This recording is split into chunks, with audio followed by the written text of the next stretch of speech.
Paano mo tanggalin itong slide ng Glock 19 dito sa receiver? Ito ang konting share lang ito.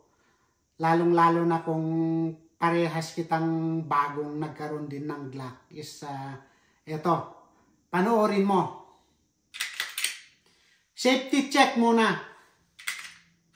Dapat siguraduhin mong empty yung baril mo pagka meron kang gagawin.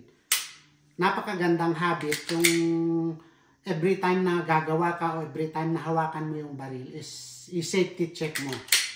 Clear. Kung makita nyo itong dalawang slide lock spring niya guys dito sa gilid, i-press mo lang ito.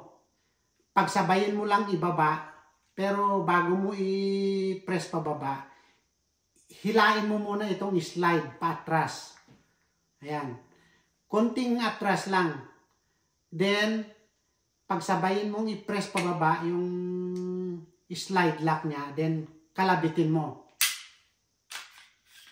Ayun. Clear. Ito nga, ito, makita nyo itong slide lock spring. Ito.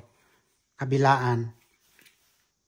Ito yung ibaba mo. Pero bago mo nga ibaba ito, dapat i-atras mo muna konti itong slide.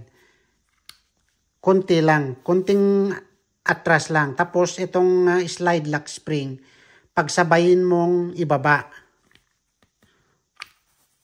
Then bitawan mo. Tapos kalabit. Ayun. Ganun lang guys kadali magtanggal ng slide nga nitong Glock sa receiver. Kaya kung maglinis ka o gusto mong punasan yung mga yung mga spring o dito sa mga parts dito sa receiver mo is pwede mo nang linisan pagka ma-dismantle mo ito. May detach mo tong slide. Maraming salamat ulit guys. Sana may nakuha kang konting idea dito sa aking share at sana huwag mong kalimutan mag-subscribe at pakipindot mo na rin yung notification bell.